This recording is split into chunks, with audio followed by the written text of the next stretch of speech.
എല്ലാവർക്കും സ്വാഗതം. ഇന്ന് 3D ജോമെട്രി സ്റ്റാർട്ട് ചെയ്യുവാണ്. 3D ജോമെട്രിയുടെ ഒന്നാമത്തെ വീഡിയോ ആണിത്. മുൻവർഷ ചോദ്യങ്ങൾ ഉൾപ്പെടുത്തി അല്ലെങ്കിൽ മുൻവർഷ ചോദ്യങ്ങളിലൂടെയാണ് നമ്മൾ 3D ജോമെട്രി പഠിക്കാൻ പോകുന്നത്. കുറച്ച് പഴയ ചോദ്യങ്ങൾ മുതൽ നമ്മൾ സ്റ്റാർട്ട് ചെയ്യും. കുറച്ച് നേരത്തെ മുതലുള്ള ചോദ്യങ്ങൾ ഉൾപ്പെടുത്തും. പരമാവധി ചോദ്യങ്ങൾ മുൻവർഷ ചോദ്യങ്ങൾ ഉൾപ്പെടുത്തി നമ്മൾ ഈ ചാപ്റ്റർ കവർ ചെയ്യാനാണ് ഉദ്ദേശിക്കുന്നത്. ഏറ്റവും റീസെൻ്റ് ആയിട്ടുള്ള ചോദ്യങ്ങൾ വരെ ഉൾപ്പെടുത്തും. അപ്പം ഏറ്റവും പഴയ ചോദ്യങ്ങൾ തുടങ്ങി ചെയ്ത് വന്ന് ഏറ്റവും റീസെൻ്റ് ചോദ്യം വരെ ചെയ്ത് നിർത്തുക എന്നതാണ് ഉദ്ദേശിക്കുന്നത്. ഓരോ ചോദ്യം ചെയ്യുമ്പോഴും അതിനാവശ്യമായ തിയറിയും കൺസെപ്റ്റും അതിൻ്റെ കൂടെ പറയാനാണ് ഉദ്ദേശിക്കുന്നത്. അല്ലെങ്കിൽ ആദ്യം തന്നെ കുറേ ഇക്വേഷൻസ് ഒക്കെ പറഞ്ഞു കഴിയുമ്പോൾ നിങ്ങൾക്കൊരു ബുദ്ധിമുട്ട് വരും പഠിക്കാനും ചെയ്യാനും. അപ്പോൾ ഒരു ചോദ്യം പഠിക്കുന്നതിനനുസരിച്ച് ചോദ്യം ചെയ്യുന്നതിനനുസരിച്ച് അതിനാവശ്യമായ തിയറി ഉൾപ്പെടുത്തി പറഞ്ഞു തരാം കേട്ടോ. അപ്പം എല്ലാവരെയും ഒരിക്കൽ കൂടി വീഡിയോയിലേക്ക് സ്വാഗതം ചെയ്യുന്നു. നമ്മൾ ഇന്ന് പരിചയപ്പെടുന്ന ചോദ്യങ്ങൾ ഏതൊക്കെയാണെന്ന് നോക്കാം. നമ്മൾ ഇന്ന് പരിചയപ്പെടുന്നത് 6 ചോദ്യങ്ങളാണ്. പ്രീവിയസ് ക്വസ്റ്റ്യൻസ് ആണ്. ഓക്കെ, അപ്പം അറിയാവുന്ന കുട്ടികൾ ചോദ്യം ഈ വീഡിയോ ഇവിടെ പോസ്റ്റ് ചെയ്ത് വെച്ചിട്ട് ചെയ്ത് നോക്കി. എല്ലാം അറിയാമെങ്കിൽ വീഡിയോ കണ്ട് സമയം കളയണ്ട. ടാറ്റ ബൈ ബൈ പറഞ്ഞോളുക. അറിയത്തില്ലാത്തവർ എക്സ്പ്ലനേഷൻ കണ്ട് വൃത്തിയായിട്ട് നോട്ട് എഴുതി എൻ്റെ ഒപ്പം പഠിച്ചു പോരുക കേട്ടോ. നമുക്ക് ആദ്യത്തെ ചോദ്യം പരിചയപ്പെടാം.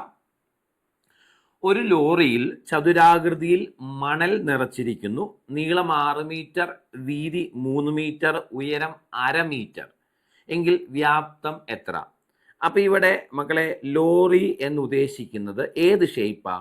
ഒരു ലോറി എന്ന് പറയുമ്പം ഇവിടെ നമുക്ക് വരുന്ന ഒരു ഷേപ്പ് ഞാൻ വരയ്ക്കുവാണെങ്കിൽ നമ്മൾ ഇവിടെ ഇവർ ഉദ്ദേശിച്ചേക്കുന്ന ഒരു ഷേപ്പ് ഒരു ക്യൂബോയിഡ് ഷേപ്പാണ്.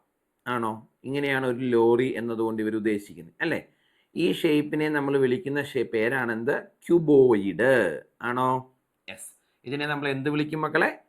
ഞാനിവിടെ എഴുതാം. ഇതിനെ വിളിക്കുന്ന പേര് ക്യൂബോയിഡ് എന്നാണ് ഇംഗ്ലീഷിൽ. ക്യൂബോയിഡ്. മലയാളത്തിൽ ചതുരക്കട്ട എന്ന് പറയാം അല്ലേ?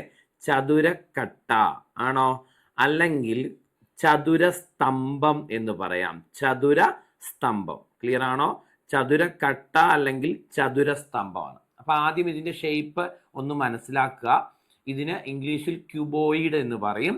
മലയാളത്തിൽ ചതുരസ്തംഭം എന്നുള്ളതാണ് കറക്റ്റ്.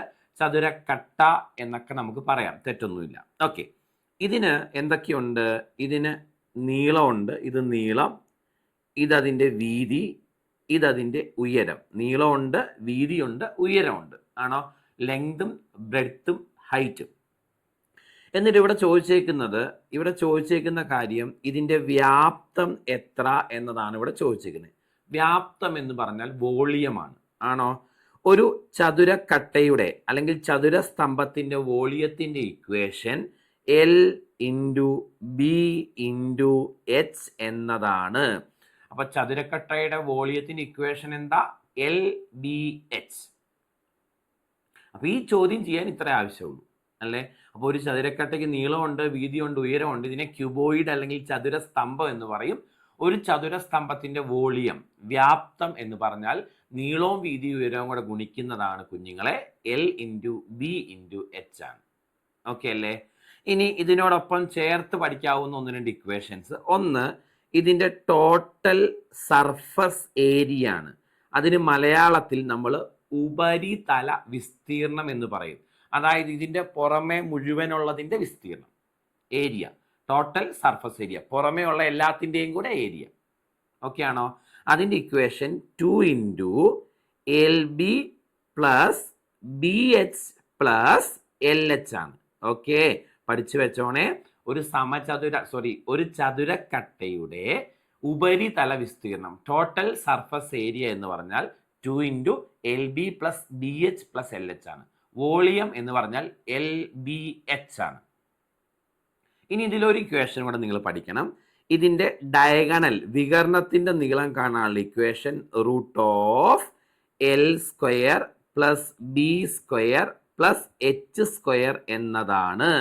അതായത് ഒരു ക്യൂബോയിഡിൽ അല്ലേ, ഒരു ക്യൂബോയിഡിൽ 4 വികർണങ്ങളാണുള്ളത്. എത്ര വികർണങ്ങളുണ്ട്? 4 ഡയഗണൽസ്. ഈ ഡയഗണലിന്റെ നീളം കാണാൻ ഉള്ള ഇക്വേഷൻ ആണ് √L² + B² + H². അപ്പോൾ ഒരു ക്യൂബോയിഡിന്, ഒരു ചതുരസ്തംഭത്തിന് 4 വികരണങ്ങളേ ഉള്ളൂ.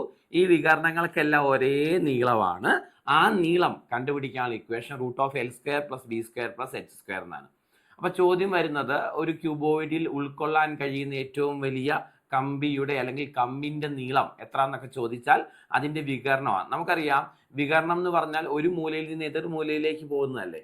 അപ്പോൾ ഒരു ക്യൂബോയിഡിൽ ഉൾക്കൊള്ളാൻ കഴിയുന്ന ഏറ്റവും വലിയ കമ്പിന്റെ നീളം ഒരു മൂലയിൽ നിന്ന് മറ്റൊരു മൂലയിലേക്ക് വെക്കുന്നതല്ലേ. സോ അങ്ങനെയൊക്കെ ചോദിക്കുമ്പോഴാണ് ഈ ഡയഗണലിന്റെ നീളം കണ്ടുപിടിക്കേണ്ടതായിട്ട് വരാറ് കേട്ടോ. അപ്പൊ ഈ 3 ഇക്വേഷൻസ് ഒന്ന് ബേസിക് ആയിട്ട് അറിഞ്ഞിരിക്കണം. ക്യൂബോയിഡ് എന്ന് പറഞ്ഞാൽ ചതുരക്കട്ട എന്നും ചതുരസ്തംഭം എന്നും പറയാം. നീളമുണ്ട്, വീതിയുണ്ട്, ഉയരമുണ്ട്. അതിന് ആണോ. ഇതിന്റെ വോളിയത്തിന്റെ ഇക്വേഷൻ L×B×H ആണ്. ഇതിന്റെ ഉപരിതല വിസ്തീർണം ടോട്ടൽ സർഫസ് ഏരിയ എന്ന് പറഞ്ഞാൽ 2×LB + BH + LH ആണ്. ഇതിന്റെ വികരണത്തിന്റെ ഡയഗണലിന്റെ നീളം എന്ന് പറഞ്ഞാൽ √L² + B² + H² ആണ്. ഓക്കെ അല്ലേ. ഇവിടെ വോളിയം കാണാനല്ലേ മക്കളെ ചോദ്യം. ഇവിടെ വോളിയം കാണാനാണ് ചോദ്യം. വോളിയം കാണാൻ ചോദിച്ചാൽ L×B×H സബ്സ്റ്റിറ്റ്യൂട്ട് ചെയ്താൽ പരിപാടി തീരും. ആണോ. L എന്ന് പറഞ്ഞാൽ 6, B എന്ന് പറഞ്ഞാൽ 3 അല്ലേ. ഹൈറ്റ് എന്ന് പറഞ്ഞാൽ അരയാണ്. ആണോ. അപ്പം നമുക്ക് എത്ര കിട്ടും? 9 എന്ന് കിട്ടും. എന്താ ഇതിൻ്റെ യൂണിറ്റ്? ഇവിടെ അളവുകളെല്ലാം മീറ്ററിലല്ലേ തന്നേക്കുന്നത്. അളവുകളെല്ലാം മീറ്ററിൽ തന്നാൽ വോളിയം മീറ്റർ ക്യൂബിൽ കിട്ടും. അളവുകളെല്ലാം മീറ്ററിലാണ് തരുന്നതെങ്കിൽ വോളിയം മീറ്റർ ക്യൂബിൽ കിട്ടും. അളവുകളെല്ലാം സെന്റിമീറ്ററിൽ തന്നാൽ വോളിയം സെന്റിമീറ്റർ ക്യൂബിൽ കിട്ടും. ഓക്കെ അല്ലേ. ഓക്കെ. ഇനി ഈ മീറ്റർ ക്യൂബിനെ മലയാളത്തിൽ പറയുന്നതാണ് ഘനമീറ്റർ. കണ്ടോ, മീറ്റർ ക്യൂബിനെ മലയാളത്തിൽ പറയുന്നതാണ് ഘനമീറ്റർ. അതുകൊണ്ടാണ് ഇവിടെ ഓപ്ഷൻ 9 ഘനമീറ്റർ എന്ന് പറഞ്ഞത്. അപ്പോൾ വോളിയത്തിൻ്റെ വ്യാപ്തത്തിൻ്റെ ഒരു യൂണിറ്റ് ആണ് മീറ്റർ ക്യൂബ്. അളവുകൾ മീറ്ററിൽ തന്നു കഴിയുമ്പോൾ വോളിയം കണ്ടുപിടിക്കുമ്പോൾ വോളിയം മീറ്റർ ക്യൂബിലാണ് കിട്ടുന്നത്. അതിനെ മലയാളത്തിൽ ഘനമീറ്റർ എന്നാണ് പറയുന്നത്. ഓക്കെ അല്ലേ. അളവുകൾ സെന്റിമീറ്ററിൽ തന്നാൽ വോളിയം സെന്റിമീറ്റർ ക്യൂബിലായിരിക്കും കിട്ടുന്നത്. മലയാളത്തിൽ ഘന സെന്റിമീറ്റർ എന്ന് പറയും. ഓക്കെ. അപ്പൊ ഈ ചോദ്യം ചെയ്യാനുള്ള കാര്യങ്ങളൊക്കെ മനസ്സിലായല്ലോ. ഈ 3 ഇക്വേഷൻസ് ഒന്ന് ഓർത്ത് വെക്കണം കേട്ടോ. ശരി, നെക്സ്റ്റ് ക്വസ്റ്റ്യനിലേക്ക് വരാം. 5 സെന്റിമീറ്റർ നീളമുണ്ട്, 4 സെന്റിമീറ്റർ വീതി, 3 സെന്റിമീറ്റർ ഉയരം എന്നിവയുള്ള ഒരു ചതുരപ്പെട്ടിയിൽ വളയ്ക്കാതെ വെക്കാവുന്ന ഏറ്റവും വലിയ ദണ്ടിന്റെ നീളം. ഓക്കെ. അപ്പൊ ചതുരപ്പെട്ടിയുടെ നീളവും വീതി ഉയരവും ഒക്കെ തന്നിട്ടില്ലേ മക്കളെ. ഒരു ചതുരപ്പെട്ടിയുടെ കാര്യം പറഞ്ഞേക്കുന്നേ. ഓക്കെ, ചതുരപ്പെട്ടിയുടെ കാര്യം, അതിൻ്റെ നീളവും വീതി ഉയരവും ഒക്കെ തന്നിട്ടുണ്ട്. എത്രയൊക്കെയാ? നീളം 5 സെന്റിമീറ്റർ, വീതി എന്ന് പറഞ്ഞാൽ 5 സെന്റിമീറ്റർ, വീതി എന്ന് പറഞ്ഞാൽ 4 സെന്റിമീറ്റർ, ഉയരം എന്ന് പറഞ്ഞാൽ 3 സെന്റിമീറ്റർ. ഇതിൽ വളയ്ക്കാതെ വെക്കാൻ കഴിയുന്ന ഏറ്റവും വലിയ ദണ്ടിന്റെ അല്ലെങ്കിൽ കമ്പിന്റെ നീളം ചോദിച്ചാൽ ഞാൻ മുമ്പേ പറഞ്ഞു എന്താ കണ്ടുപിടിക്കേണ്ടേ? ഡയഗണലിന്റെ നീളമാണ്, വികരണത്തിന്റെ നീളമാണ് ഇതിൽ വെക്കാൻ കഴിയുന്ന ഏറ്റവും വലിയ കമ്പിന്റെ നീളം അല്ലേ. സോ എന്താണ്? L² + B² + H² ആണ് മക്കളെ ഇക്വേഷൻ. അപ്പോൾ L² എന്ന് പറഞ്ഞാൽ 5ന്റെ സ്ക്വയർ 25, 4ന്റെ സ്ക്വയർ 16, 3ന്റെ സ്ക്വയർ 9. ഓക്കെ, √50 എന്ന് കിട്ടും. √50 എന്ന ഓപ്ഷനിൽ ഇല്ലല്ലോ. അപ്പോൾ ഈ √50നെ ഒന്ന് വൃത്തിയാക്കി എഴുതണം. √50ന് ഈ 50നെ എനിക്ക് 25 × 2 എന്ന് എഴുതാമല്ലോ അല്ലേ. ഇനി ഇതിനെ മുറിച്ച് √25 × √2 എന്ന് എഴുതാമല്ലോ. √25 എന്ന് പറഞ്ഞാൽ 5 അല്ലേ. അപ്പോൾ ഇതിൻ്റെ ഉത്തരം 5√2 എന്ന് കിട്ടും. 5√2 എന്ന് ഓപ്ഷനിൽ കിടപ്പുണ്ട്. ഓപ്ഷൻ ബി ആണ് കറക്റ്റ് ഉത്തരം. ഇത്രയും സെന്റിമീറ്റർ ആണ്. കാരണം വികരണത്തിൻ്റെ നീളമല്ലേ. അപ്പോൾ നീളത്തിൻ്റെ യൂണിറ്റ് ആണ് വികരണത്തിൻ്റെ നീളം. സോ 5√2 സെന്റിമീറ്റർ എന്നാണ് ഉത്തരം കിട്ടുന്നത്. ഓക്കെ ആണോ മക്കളെ? ഓക്കെയാണ്. Next question. ഒരു ചതുരപ്പെട്ടിയുടെ നീളം, വീതി, ഉയരം എന്തൊക്കെ തരുന്നുണ്ട് അല്ലേ. ചതുരപ്പെട്ടിയുടെ നീളം, വീതി, ഉയരം ഒക്കെ തരുന്നുണ്ട്. ആണോ? നീളം, വീതി, ഉയരം 20 സെന്റിമീറ്റർ, 5 സെന്റിമീറ്റർ, 4 സെന്റിമീറ്റർ ആയാൽ ഈ ചതുരപ്പെട്ടിയിൽ വളയ്ക്കാതെ വെക്കാൻ കഴിയുന്ന ഏറ്റവും വലിയ കമ്പിയുടെ നീളം എന്ന് പറഞ്ഞാൽ മുമ്പേ ചെയ്ത മോഡൽ സെയിം ക്വസ്റ്റ്യൻ. ഡയഗണലിൻ്റെ നീളം കാണണം. √L² + B² + H² ആണ് നമ്മുടെ ഉത്തരം. ആണോ?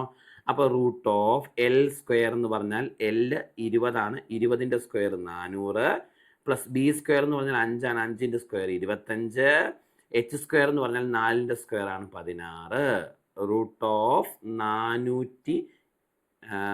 441 കിട്ടും അല്ലേ. 441 റൂട്ട് 441 എന്ന് പറഞ്ഞാൽ 21 കിട്ടും മക്കളെ. 21 സെൻറ്റിമീറ്റർ എന്നാണ് കിട്ടുന്നത്. ഓപ്ഷൻ ഡി ആണ് കറക്റ്റ് ഉത്തരവായിട്ട് വരുന്നത്. 21ൻ്റെ സ്ക്വയർ ആണ് 441 കേട്ടോ. ശരി, മുന്നോട്ട് വരാം. അടുത്ത ചോദ്യം. പെട്ടിയുടെ നീളം 3 മടങ്ങും. ഒരു പെട്ടിയുടെ നീളം, ഓക്കെ, ലെങ്ത് ബ്രെഡ്ത്ത് ഹൈറ്റാ ഉള്ളത്. നീളം 3 മടങ്ങും, ഓക്കെ, വീതി 2 മടങ്ങും, ഓക്കെ, ഉയരം 4 മടങ്ങും വർദ്ധിപ്പിച്ചാൽ അതിൻ്റെ വ്യാപ്തം ആദ്യത്തേതിൻ്റെ എത്ര മടങ്ങ് വർദ്ധിക്കും? മക്കളെ, നീളം 3 മടങ്ങ്, വീതി 2 മടങ്ങ്, ഉയരം 4 മടങ്ങ് വർദ്ധിച്ചാൽ വ്യാപ്തം എത്ര മടങ്ങ് വർദ്ധിക്കും എന്ന് ചോദിച്ചാൽ ഇതെല്ലാം കൂടെ ഗുണിച്ചാൽ മതി മക്കളെ. അതാണ് ഉത്തരം. ഓക്കെ, ആൻസർ 24 മടങ്ങ് വർദ്ധിക്കും എന്ന് മനസ്സിലാക്കുക കേട്ടോ. ഈ ചോദ്യം ഒന്ന് ഓർത്ത് വെക്കണേ. ഒന്നുമില്ല, സിമ്പിൾ. നീളം ഇത്ര മടങ്ങ് വർദ്ധിക്കും, വീതി ഇത്ര മടങ്ങ് വർദ്ധിക്കും, ഉയരം ഇത്ര മടങ്ങ് വർദ്ധിക്കും എങ്കിൽ വിസ്തീർണം എത്ര മടങ്ങ് വർദ്ധിക്കും? വിസ്തീർണമല്ല, വ്യാപ്തം, വോളിയം എത്ര മടങ്ങ് വർദ്ധിക്കും എന്ന് ചോദിച്ചാൽ ഇതെല്ലാം കൂടെ ഗുണിക്കുന്നതാണ് ഉത്തരം. ഒന്ന് ഓർത്ത് വെച്ചോണം കേട്ടോ. ശരി, അടുത്ത ക്വസ്റ്റ്യൻ.